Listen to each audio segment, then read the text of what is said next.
네. 말도 안 돼. 뭐 하는 거야? 화용시키고 배는 왜 가는 거야? 몸 안에서 뭐 장기를 꺼내는 건가요? 네. 반항하면 산채로 불태우거나 내장을 가르기도 했고요. 사람을 개의 먹이로 주거나 긴 나무 꼬챙이에 끼우기도 했죠. 이처럼 원주민들의 피눈물 위에 유럽의 초콜릿 문화는 점점 더 달콤하게 꽃피워 나갔던 것이죠. 그렇죠.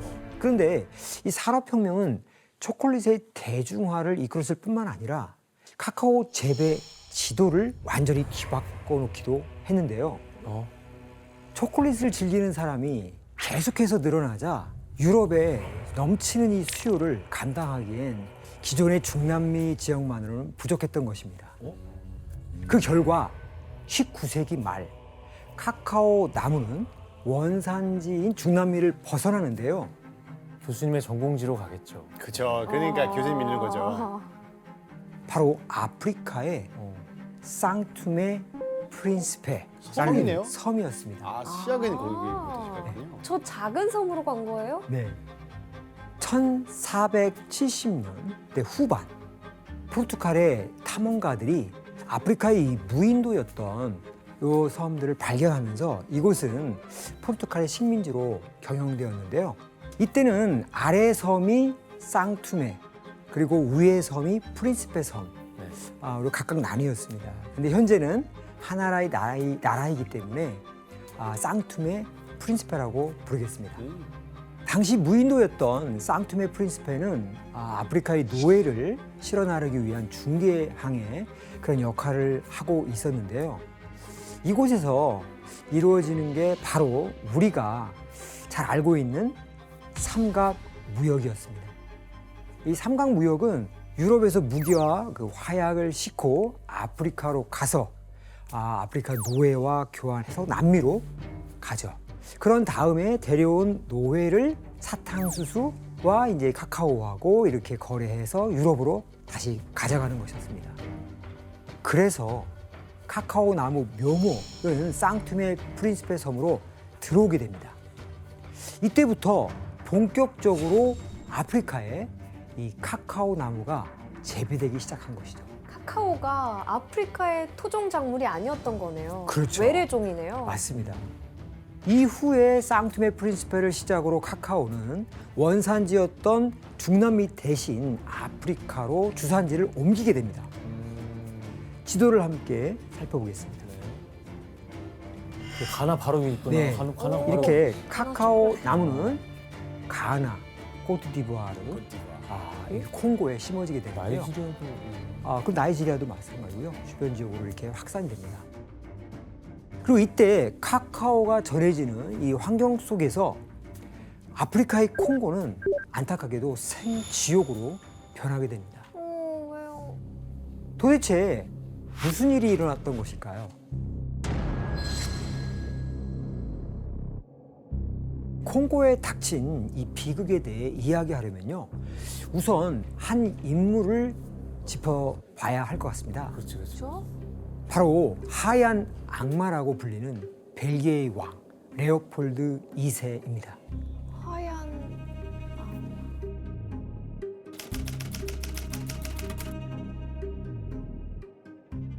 이 레오폴드 2세가 벨기에의 왕이 된 1865년은 서구 열강들의 이런 식민지의 어떤 정복력이 절정에 이르던 때였는데요. 레오폴드 2세는 당시 독립한 지 37년도 안 된 벨기에가 어떻게 하면 강해질까? 아니 이런 강해질 수 있는 어떤 방법들 이런 것들은 식민지를 가지는 것이다 라고 생각했습니다. 바로 그때 레오폴드 2세의 눈에 띈 나라가 바로 콩고였죠. 당시 콩고는 영국이나 프랑스가 선점하고 있지 않았고 원주민 족장들이 지배하고 있었기 때문에 다른 나라에 비해서 쉬운 먹잇감으로 보였던 것입니다. 그럼 교수님 이때 레오폴드 2세는 그 콩고를 차지하려고 어떤 계획을 세우는 거예요? 네, 레오폴드 2세는 우선 국제 아프리카 협회를 세워서 초대 의장으로 활동을 했고요. 그리고 탐험가를 콩고로 파견해서 현지 상황을 면밀히 조사하기 시작했습니다. 이때 그는 영국과 같은 어떤 열강들이 제동을 걸지 않도록 하기 위해서 야욕을 드러내지 않고 겉으로는 아프리카 지역의 학문적 탐사라고 하는 이런 명분과 기독교 전파라는 박애주의를 내세우면서 자신을 포장했는데요. 이후 공식적으로 콩고의 지배권을 인정받기 위한 물밑 작업을 시작하면서 400여 명의 원주민 부족들과 조약을 체결하기 위해 나서게 됩니다. 그럼 조약의 내용이 무엇인지 혜성 씨가 읽어줄래요? 네. 자발적으로 우리의 상속권과 계승권을 협회에 양도하고 영토에 대한 모든 주권과 통치권을 영원히 포기한다. 영토의 어느 지역에서든 당 협회가 시행하는 작업, 원정 사업에 언제라도 노동력이나 기타 수단을 지원한다. 거의 노예 계약인데요. 그러니까 저기 뭐 너무 선포지 그냥. 맞습니다. 불평등한 계약이에요. 그렇죠. 하지만 안타깝게도 그들은 이 문서에 서명하는 것이 어떤 의미를 가지고 있는지 알지 못했기 때문에 아하. 이 조약은 모두 다 체결돼 버리고 맙니다. 모르니까. 뭐 좋은 거 주고 여기 사인하세요 이렇게. 그렇죠, 하는 거구나. 맞습니다. 그러니까. 족장들에게 구슬이나 이렇게 옷감 같은 거를 그러니까 좋은 거 선물하면서 주고. 사인을 유도했습니다. 그리고서 종이 위에다가 종족의 표시를 그리거나 X표를 찍게 했죠. 교수님, 그러면 이렇게 불공정하게 체결된 계약이 뭐 실제로 효력이 있는 건가요? 사인하면 끝이에요. 지금은 안 되지 않나? 아무리 나빠도. 지금은 안 되지 않나? 지금은 무효일 것 같은데. 네, 안타깝게도 당시 이 모든 사인은 효력이 있었습니다. 1884년 베를린 회의에서 유럽의 열강들은 아프리카 땅을 분할해서 식민지로 가지게 되는데요. 이때 레오폴드 2세도 부족들과 맺은 이러한 조약을 근거로 콩고의 지배권을 인정받게 된 것이죠. 이로써 그는 자신이 다스리게 된 지역에 콩고 자유국이라고 하는 이름을 붙이고 자국 영토의 약 75배가 넘는 콩고를 지배하게 됩니다. 야. 그런데 여기엔 레오폴드 2세의 계략이 숨어 있었는데요. 뭐죠? 바로 콩고가 벨기에 정부 소유의 식민지가 아니라 레오폴드 개인 사유지가 됐다는 것입니다. 에? 개인 사유지가 됐다는 것입니다. 에? 그게 돼? 개인 사유지?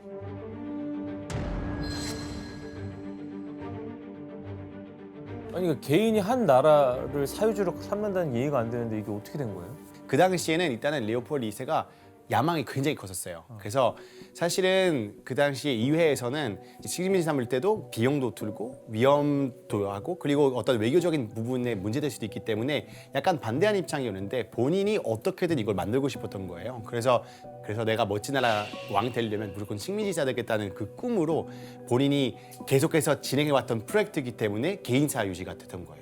아니 그래도 자기 본국보다 땅이 75배나 크다는데 말이 안 되는 거죠, 진짜. 오늘 줄리안 씨가 벨기에 초콜릿 때문에 나온 게 아니라 이분 때문에 나왔군요. 해명하시려고. 이렇게 콩고를 사유지로 손에 넣게 된 돈 엄청 벌었겠는데. 레오폴드 2세는 본격적으로 콩고를 수탈하기 위한 작업에 착수를 하는데요. 이때 레오폴드 2세가 가장 눈독을 들였던 특산품은 고무와 상아였습니다. 네, 고무. 상하요? 예. 코끼리? 그렇죠. 그 코끼리의 이 상아, 이거는 당시 이 당구공이나 피아노 건반에 쓰이는 사치품이었고, 그럼 코끼리 또 그렇죠. 사과 그리고 다 잘라. 네. 그리고 이제 고무는 뭐 자전거 타이어, 자동차 타이어 산업이 이게 발달하면서 수요량이 급증하고 있었거든요. 여기에 또 하나 이 수탈한 것이 있었는데 바로 카카오였습니다.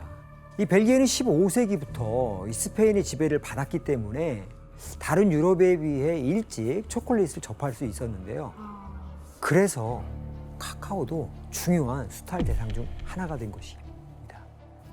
게다가 레오폴드는 아침마다 초콜릿 디저트를 10개씩 먹거나 하루에 핫초코를 1.6리터나 마실 정도로 초콜릿을 엄청 좋아했어요. 건강에 좀 위험한 거 아니에요? 그러니까요. 충격적인데? 근데 교수님 이제 갑자기 벨기에가 콩고를 통치하게 된 거거든요. 네. 콩고인들은 가만히 있었나요? 그래서 이 벨기에인들은 콩고 지배를 원활하게 할 수 있도록 원주민들에게 이렇게 공포심을 주장했습니다. 그 일환으로 이 벨기에인들이 초자연적인 힘을 가지고 있는 것처럼 속였는데요. 여기서 문제 하나 내겠습니다. 초자연적인 힘이 있다고? 콩고인들은 벨기에인들이 초자연적인 힘인 태양을 자유자재로 다룰 수 있다고 믿었는데요.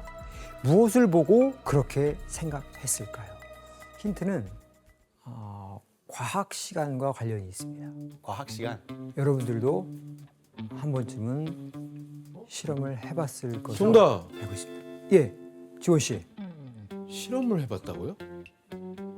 돋보기를 이거 지지는 거야? 지원 씨 정답입니다. 아. 와. 태양을 이렇게 했다고? 이 벨기에인들은 이 콩고인들에게 돋보기를 이용해서 담배에 이 불을 붙이는 모습을 보여줬습니다. 오. 그러면서 벨기에인들은 이 태양과 친밀하니 말을 듣지 않으면 콩고인의 마을을 싹 다 불태워버릴 거다라고 이렇게 협박을 하게 됐죠. 제대로 사기를 쳤네. 그래서 콩고인들을 겁박한 레오폴드 2세는 이를 1891년 원주민의 이 노동력을 강제하고 상하와 고무를 완전히 독점하는 법을 제정했는데요. 이후 콩고에는 고무 농장과 이 카카오 농장이 닥치는 대로 만들어지기 시작합니다. 그리고 노동을 제공한 이 원주민들에게 아무런 대가도 주지 않은 채 카카오 열매를 무더기로 쓸어가게 되죠. 이렇게 법이 제정되면서 말도 안 되는 잔혹행위가 벌어졌는데요. 대체 어떤 일이 벌어졌는지 먼저 사진으로 확인해 보겠습니다. 손 아니에요? 뭐야? 네, 이 사진은 손 아니에요? 네, 맞습니다. 손?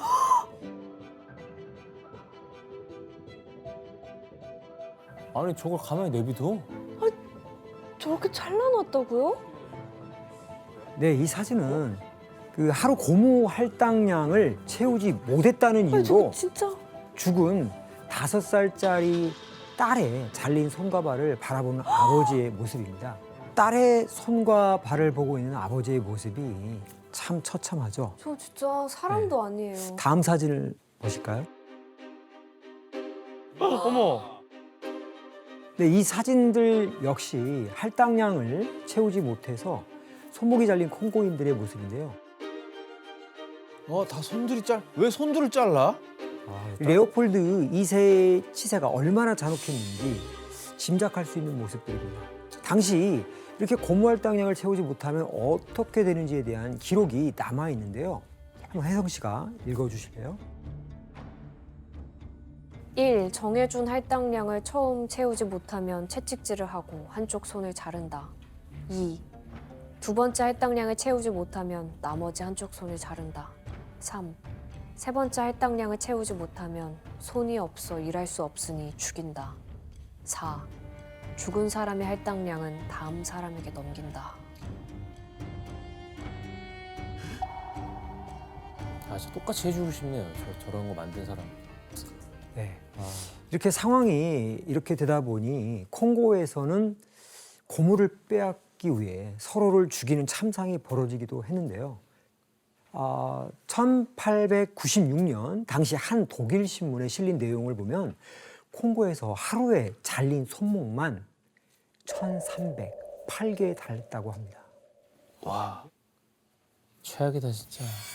레오폴드 2세가 어느 정도로 콩고를 수탈했는지 짐작이 가시죠? 아니 근데 손목을 자르고 무슨 할당량을 그러니까 채우라는 손목 왜 자르는 거야? 이 기록들은 사실 고무에 관련한 것들이지만 카카오도 크게 다르지 않았을 것으로 추정됩니다. 루이강 씨 이런 역사 때문에 벨기에 초콜릿이 좀 비난을 좀 많이 받았던 적이 있었어요? 예, 맞아요. 사진을 보면서 제가 한번 설명을 드려볼게요. 네, 벨기에에서 파는 손 모양 초콜릿인데요. 에이 진짜. 네, 벨기에 앤트워프라는 지역에 내려오는 신화 중에서 이제 거인의 손을 자른 영웅 이야기가 있거든요.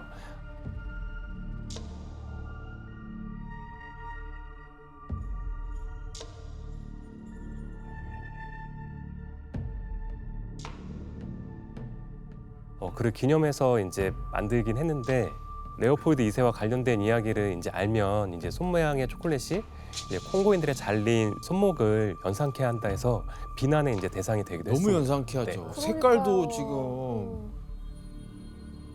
그리고 벨기에의 콩고 착지는 단연 돋보일 정도로 가장 극악무도했는데요.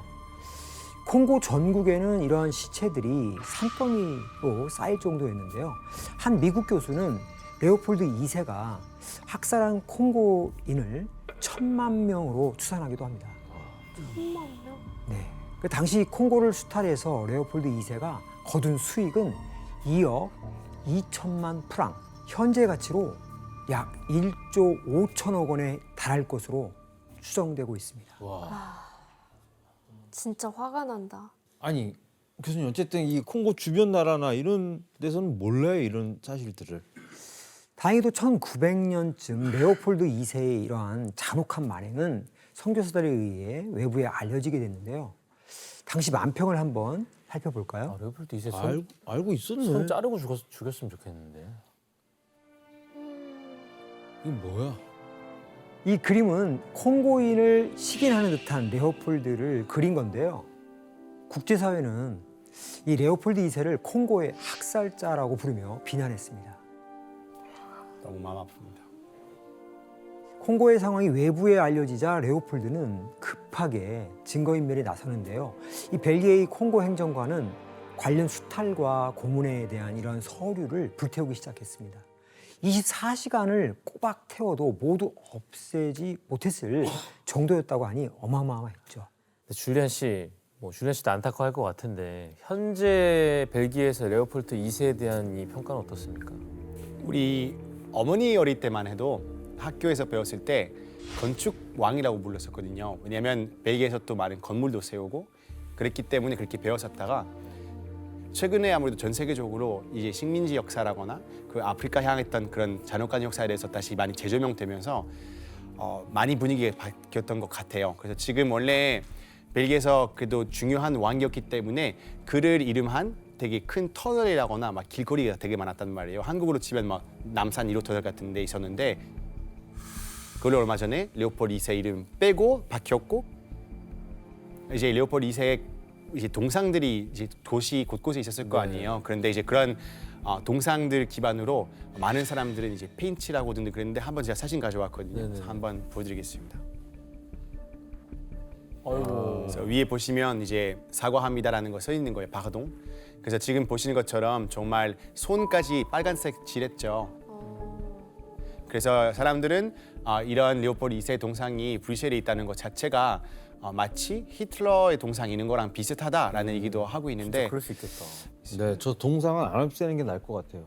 근데 그렇지. 오히려 사람들은 맞아, 동상 맞아. 없애진 않고 그 옆에다가 설명 올려달라고 하고 있어요. 그래서 어떤 사람들은 오히려 두고 기억하자. 기억하고 설명하라는 사람이 있어요. 그래서 요새 이런 동상 옆에다가 설명글 같은 거 많이 추가가 됐습니다. 교수님 그러면 이 일이 알려진 다음에는 레오폴드 2세는 어떤 처벌을 받나요? 네, 레오폴드 2세는 끝까지 콩고에서 벌어진 학살에 대해 자신은 몰랐다며 잡아떼고 별다른 처벌을 받지 않고 1909년 사망하게 됩니다. 그리고 이후 1960년이 돼서야 콩고는 독립할 수 있었는데요. 결국 벨기에는 카카오가 하나도 나지는 않는 나라였지만 풍부한 재료로 초콜릿 기술이 발전할 수 있었던 거죠. 그는 1971년에 초대 대통령으로 취임한 후에 시에라리온을 일당 독재 국가로 만든 시아카 스티븐입니다. 그 시아카 스티븐 대통령이 취임한 후에 가장 먼저 한 일은 바로 다이아몬드 광산을 국유화하는 것이었습니다. 그 스티븐스 정부는 드비어스 자회사가 가지고 있던 광산까지도 전부 정부에 귀속시켰는데요. 그럼 이제 다이아몬드로 벌어들인 수익이 국민들에게 돌아갔을까요? 아니요. 그렇죠. 단 한 번도 그런 걸 본 적이 없어요. 이게 세계사에. 주인은 바뀌어도 상황은 그렇게 변하지 않았을 것 같아요. 네, 맞습니다. 스티븐스 대통령이 광산을 상용화했다라는 것과 다름없습니다. 이렇게 다이아몬드로 일부 권력자들만 이속을 챙기던 상황 속에서요, 시에라리온은 또다시 다이아몬드 붐을 일으키는 사건이 벌어지게 됩니다. 1972년 2월 14일 코이도 지역의 디민코 광산에서 무려 968.9캐럿의 다이아몬드가 발견된 건데요. 한번 영상 한번 보실까요?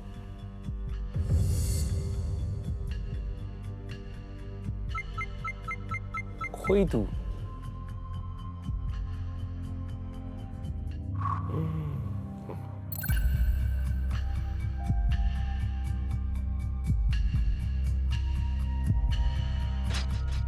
근데 사실 현실감이 별로 없지 않아요? 근데 솔직히 말하면 우리한테. 안 이뻐요. 빛이 안 비쳐서 안 예쁜 거지 빛을 비추면 또 예뻐요. 네. 당시 1,000캐럿에 육박하는 시에라리온의 별은 다이아몬드의 왕이라고 불리는 한 보석상에게 약 250만 달러에 판매되는데요. 현재 가치로 따지면 약 228억 원에 육박하는 어마어마한 가격입니다. 시에라리온의 별 때문에 스티븐 대통령은 다이아몬드 생산에 더욱 박차를 가하기 시작합니다. 1970년, 80년대 그 시에라리온의 다이아몬드 생산량을 한번 볼까요? 계속 나오는 거야? 그리고 이제 표를 보시면 좀 이상하지 않으세요? 점점 줄어요. 그러니까 기술은 더 발전할 텐데. 대체 왜 이런 일이 생긴 걸까요? 줄어들 리가 없는데. 되돌리나요? 네, 맞습니다. 사실 이건 공식 생산량일 뿐 실제 생산량이 아닙니다. 네. 그러니까 많은 양의 다이아몬드가 누군가에 의해 빼돌려졌다는 그래, 빼돌리네. 건데요. 실제로 이 시기에 최소 1억 6천만 달러 이상의 다이아몬드가 알 수 없는 경로를 통해 팔리면서 대통령과 일부 권력자들의 배를 불리고 있었다고 합니다. 그러니까 정작 채굴하면서 고생한 건 다 국민들인데 다이아몬드로 인한 혜택을 전혀 어쨌든 국민들은 누리지 못하는 거잖아요. 맞습니다. 이렇게 점점 더 배고프고 가난해지는 이런 현실의 시에라리온 사람들의 불만은 이제 극에 달하기 시작하죠. 이때 시에라리온의 부정부패를 척결하겠다며 한 사람이 등장하는데요. 반란을 꿈꾸다가 투옥됐던 군인 호데이 쌍코입니다. 쌍코. 예. 코가 인상적이네요, 진짜. 호데이 쌍코는 1991년에 부정부패에 찌든 정보를 몰아내겠다면서 무장 투쟁 단체인 혁명연합전선 RUF를 조직하는데요. 부패한 정권에 맞서 새로운 사회를 세우고자 젊은 층의 학생 운동가들하고 함께 조직했던 단체였죠. 근데 하지만 이 호데이 쌍코의 등장으로 시에라리온은 더 큰 수렁에 빠지게 됩니다.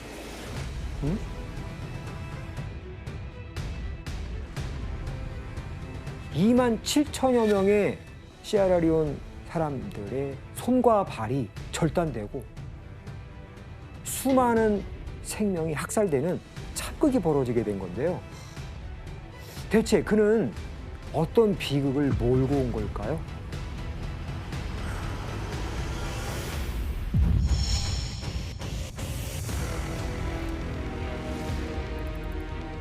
호데이 쌍코의 목표는 시에라리온의 평화가 아니라 바로 다이아몬드였기 때문이죠. 어? 어째 의미가 변질돼도 너무 그래, 변질됐네요. 또? 정부가 장악한 이 다이아몬드 광산을 이 반군 RUF가 차지하기 위해선 지원이 필요했는데요. 예. 이때 호데이 쌍코에게 은밀하게 손을 내민 인물이 바로 옆나라 라이베리아. 그렇죠. 이 옆나라인 라이베리아의 반군 지도자 찰스 테일러입니다. 찰스 테일러 역시 시에라리온의 다이아몬드 광산을 차지하고 이익을 얻으려는 이런 욕심 때문에 기꺼이 포데이스 앙코와 손을 잡았던 것입니다. 포데이스 앙코가 처음 내전을 일으킨 지역은 카일라호 지역의 보마루 마을인데요. 그런데 포데이스 앙코는 왜 수도인 프리타운이 아닌 보마루 마을을 첫 점령지로 삼았을까요? 소유가 다이아몬드 생산지. 산지. 네, 맞습니다. 첫째는 이곳이 방금 말씀하신 것처럼 다이아몬드 생산지이기 때문에 점령 후에 다이아몬드를 팔아서 전쟁 자금을 충당할 수 있고 그 라이베리아의 지원을 받을 수 있잖아요. 그렇죠. 찰스 테일러의 도움을 받기가 아주 용이했던 것이죠. 이후에 다이아몬드가 풍부한 카일라훈, 코노 지방, 펜덴부 지역을 차례로 점령해 갑니다. 그래서 다이아몬드를 판매한 돈으로 무기를 사고 또 그 무기로 전쟁을 벌였기 때문에 이 다이아몬드 광산을 차지할수록 반군 RUF의 세력은 계속 점차 커져 갔습니다. 그럼 저렇게 하는 동안 뭐 정부는 뭐 손도 못 쓰는 거예요? 그렇죠. 정부는 반군에게 빼앗기지 않은 아주 몇 개의 그런 광산에서 나온 다이아몬드로 뭐 계속해서 부정부패를 일삼고 있었는데요. 뭐 이런 상황에서도 자기 배만 불리다 보니까 반군과 지금 대립 중인 정부군, 이 군대에 월급을 줄 수도 없을 만큼 국가 예산이 상당히 고갈되기 시작했죠. 몇 달 동안 월급도 받지 못한 군인들은 급기야 반군과 싸우는 것보다는 차라리 마을을 약탈하는 게 더 낫겠다라고 이게 생각을 하게 됩니다.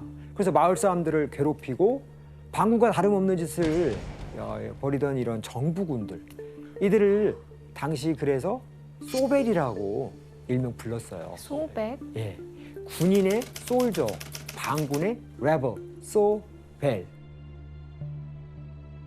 이익을 위해서 정부군이고 반군이고 뭐 이렇게 할 것 없이 모두가 국민을 약탈하고 탄압하는 이런 난장판이 시에라리온의 현실이었던 거죠.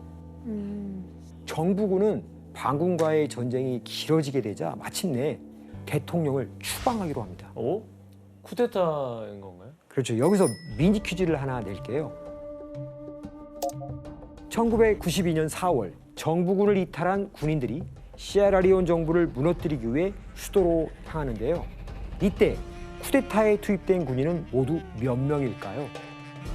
인원수로 맞춰야 돼요? 희한한 문제인데요. 정답 예, 피터 씨. 10,000명. 오답이십니다. 정답! 예, 혜성 씨. 1000명! 오답입니다. 아이 1000명 너무 적다. 더 적을 것 같은데요. 정답! 예. 10명! 에이. 오. 상당히 근접했습니다. 상당히 근접했습니다. 에? 정답! 예, 8명! 더 근접했습니다. 정답. 예, 기현 씨. 3명? 오답입니다. 조금만 정답. 예. 5명! 조금만 업을 하셔야 됩니다. 정답! 6명이네. 6명. 정답입니다. 이런 건 기다릴수록 사실 뭐 대체 단 6명의 군인이 일으킨 쿠데타가 어떻게 성공할 수 있었던 성공했다고요? 걸까요? 성공했어요? 그렇죠. 네? 그건 사실 부패할 대로 부패한 정부의 쿠데타를 막을 병력조차 사실 없었기 때문인데요. 그럼 쿠데타 성공 이후에 어떤 인물이 국가 수상의 자리에 올랐을지 사진으로 확인해 볼까요? 6명 중에 하나인가 그러면? 그러겠죠. 당시 쿠데타를 진두지휘했던 이 인물이 바로 25살의 대위 발렌타인 스트라스. 이 사람은 이제 세계 최연소로 시에라리온의 국가 원수에 올랐고요. 와, 25살. 국민들은 젊은 청년이 수장이 됐으니 기존과 다른 새로운 통치력을 보여줄 것이다. 라는 이런 희망을 좀 제발. 가지기도 했죠. 그렇죠. 근데 안타깝게도 스트라서 군사 정부 역시 이전 정부와는 크게 다르지 왜 않았어요. 그러는 거야? 아, 그는 이제 집권 다음에 4억 3천만 달러의 그런 가치의 다이아몬드를 스웨덴에 불법 수출도 했고요. 뿐만 아니라 외국인 용병을 고용했는데요. 스트라서가 고용한 용병 회사는 Executive Outcomes라고 불리는 아주 악명 높은 회사였습니다. 백인 장교를 중심으로 세워진 남아프리카 공화국 용병 회사로 주로 흑인들을 탄압하는 데 투입된 회사였습니다.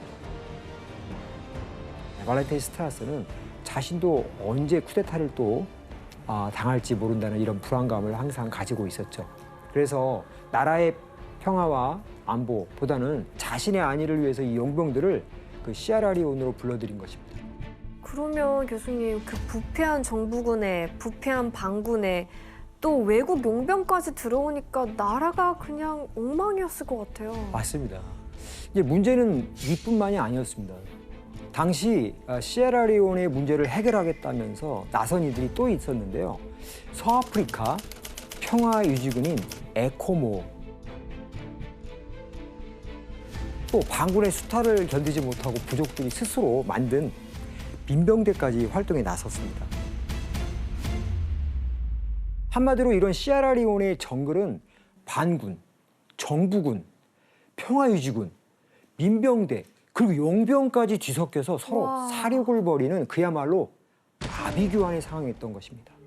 그리고 당시 부사령관이자 현재 시에라리온 대통령인 줄리어스 마다 비오가 부패한 발렌타인 스트라스를 쿠데타로 몰아내는 데 성공합니다. 이후 1996년 선거를 열고 대통령을 뽑겠다고 발표하는데요. 드디어 시에라리온에 처음으로 민주적인 선거가 열리게 된 것입니다. 야, 선거를 통해 지도자를 선출하겠다는 이런 정부의 발표에 포데이스 앙코와 그가 이끄는 반군 RUF는 시에라리온 전역에서 선거 중단 작전을 펼치게 되는데요. 이 작전은 선거가 발표된 직후부터 1996년 2월 26일 대통령 선거가 이루어진 당일까지 계속 이어졌습니다. 과연 이 시기에 시에라리온에 무슨 일이 벌어졌을까요? 시에라리온 전역으로 흩어진 반군 RUF는 먼저 마을 사람들을 나무 그루터기 앞으로 모아놓고 줄을 세우기 시작했습니다. 도망가는 사람들에게 무차별적으로 총을 난사했기 때문에 겁에 질린 사람들은 반군의 지시에 따를 수밖에 없었는데요. 당시 이 상황을 기록한 한 기자의 증언이 있는데요. 규현 씨가 한번 읽어주실래요? 그들의 전술은 믿을 수 없을 만큼 잔인했다. RUF 병사들은 주민들을 광장에 모아놓고 땅에 놓인 종이 조각들 중 하나를 고르게 했다. 그 종이에는 손목 자르기, 목 자르기, 죽이기 등 온갖 종류의 고문 방법과 살해 방법이 써 있었다. 아, 너무 끔찍해요. 네, 반군은 그들의 양손을 그루터기 위에 올려놓고 한 명 한 명에게 웃으면서 이렇게 물었다고 합니다. 긴팔을 원해? 반팔을 원해? 대체 이게 무슨 뜻일까요? 긴팔은 팔꿈치 아래로, 반팔은 팔꿈치 위로 자르는 걸 의미하는데요. 어,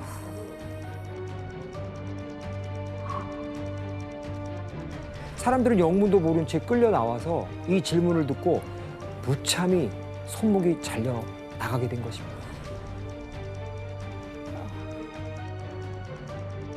같은 민족이 저런 짓을 했다는 거예요? 그렇죠.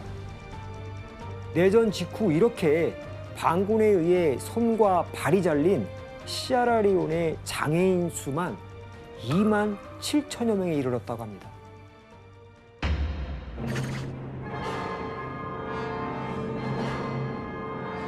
그런데 반군이 모든 주민들의 손을 잘랐던 것만은 아니었습니다. 팔을 자르는 대신 다이아몬드 광선으로 보내서 힘이 좋은 사람들은 하루 15시간 이상의 혹독한 노동을 시킨 것이죠. 자르는 대신 잔혹한 범행을 서슴없이 저지른 반군은 대체 어떤 도구를 손에 들고 있었는지 사진으로 한번 확인해 보겠습니다. 이건 마체테라고 이제 부르는데 아프리카에서 소년들이 나무를 베어올 때 아주 흔한 도구로 사용되고 있죠. 반군은 일부러 마체테의 이 날을 좀 무디게 만들기도 했는데요. 일부러요? 설마. 손목이 한 번에 잘리지 않도록 고통을 주기 위해서라고 합니다. 진짜 싫어. 이런 잔인한 방군의 행동에 어떤 사람들은 한 번에 손이 잘려 나가면 감사하다고 말했을 정도였다고 합니다.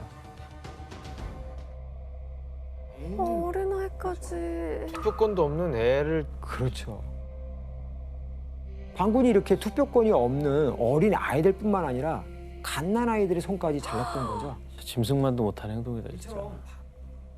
제가 한 15살 정도 되는 소년을 만났는데 방군이 이렇게 손을 자기 이렇게 도끼 같은 걸로 잘랐대요. 근데 자기는 제 팔을 왜 잘랐는지 아직도 모르겠다고.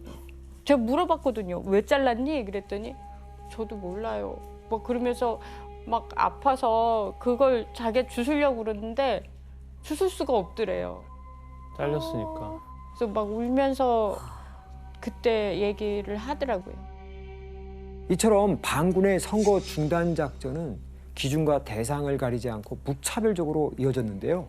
당시 대통령 선거 슬로건 중 하나가 손을 맞잡자였는데요. 반군은 그 반대 의미로 사람들의 손을 자르고 그 손을 포대에 한가득 담아서 대통령궁에 던져두고 오기도 했다고 합니다. 왜 그러는 거야? 그런데 반군의 악행은 여기서 끝이 아니었습니다. 손뿐만 아니라 귀, 입술을 자르기도 하고 사람들의 몸에 칼로 글귀를 새기면서 반군에 대한 공포심을 극대화했습니다. 와 이런 거는 진짜 피해자의 등을 자세히 보시면요. RUF는 투표를 거부한다라는 글귀 쓰여져 있습니다. 결국 이들은 다이아몬드 쟁탈전에 힘없는 국민들을 희생양으로 삼은 건데요. 시에라리온 사람들은 이런 다이아몬드 때문에 생긴 참극에 대해서 어떻게 이렇게 생각하시던가요? 근데 진짜 그 순박한 저쪽 그 시골 같은 데 가서 현지인들은 그게 어디 쓰는 물건인지를 잘 몰랐어요. 그리고 제일 기억에 남는 건 어떤 소년이 저한테 묻는 거예요. 그 돌을 갖다가 외국 사람들은 어디다 쓰길래 저렇게 어른들이 가지려고 난리냐 이걸 물은 적이 있어요. 그래서 제가 결혼식 날 하이라이트다 이게 그런 얘기를 하니까 얘가 되게 깜짝 놀라면서 아줌마는 그 돌 가지지 마세요 그러더라고요. 그래서 왜 그랬더니 그 돌이 저주를 품은 돌이라는 거예요. 피가 안에 고여 있는 돌이래요. 그래서 자기 부족에서는 절대 이 돌을 소유하려고 안 한다는 거예요. 그러니까 아줌마는 이거 갖지 마세요. 그 아줌마 위해서 해주는 얘기예요. 그렇게 얘기를 했어요.